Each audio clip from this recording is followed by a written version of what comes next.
Hi எல்லோரும் எப்படி இருக்கீங்க? ரொம்ப நாள் அப்புறம் வீடியோஸ் போட ஆரம்பிக்கிறேன். சரி, நான் இப்போ ரீசெண்டாக பாப்பா ஸ்கூல் போகிறனால நிறைய மீல்ஸ் எப்படி பிரேக்ஃபாஸ்ட் அண்ட் லன்ச் பாப்பாக்காக செக் பண்ணுறதுனால என்னன்னு தெரியல, என்னோடய ஃபீட்ஸில் யூடியூப் ஆகட்டும் இன்ஸ்டாகிராம்லேயே ஆகட்டும் எந்த ஃபீட்ஸ் பார்த்தாலும் meal prep chart, meal prepping video அந்த மாதிரி நிறையா வருது.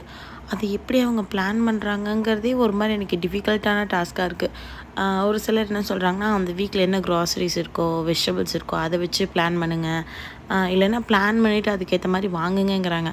அது எப்படி அவங்க ஃபேமிலியிலே அதை அக்செப்ட் பண்ணிக்கிறாங்கன்னு தெரியல. ஏன்னா நம்ம வீட்டில் இன்றைக்கி இது பண்ணட்டேன்னா வேணான்னு கூட சொல்கிறதுக்கு இருக்காங்க. அது எப்படி நம்ம பிளான் பண்ணுறாங்கன்னே தெரியல. அது ரொம்ப டிஃபிகல்ட்டான டாஸ்க்காகவும் எனக்கு இருக்குது.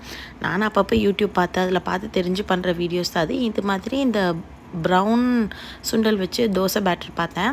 அது ப்ரௌன் சுண்டல் 1 கப்னா இட்லி அரிசி 2 கப், அப்புறம் 1 ஸ்பூன் வெந்தயம், 8 ஹவர்ஸ் சுண்டல் ஊறி இருக்கணும். அது கூட சீரகம் 1 ஸ்பூன், 2 வரமிளகாய், இஞ்சி போட்டு அரைச்சிட்டு உப்பு போட்டு கலந்து வச்சிட்டிங்கன்னா யூஷுவல் தோசை பேட்டர் மாதிரி ஃபர்மெண்ட் ஆனதுக்கப்புறம் இட்லி தோசை பண்ணால் சூப்பராக இருக்குது. டேஸ்ட்டுமே நல்லாயிருக்கு.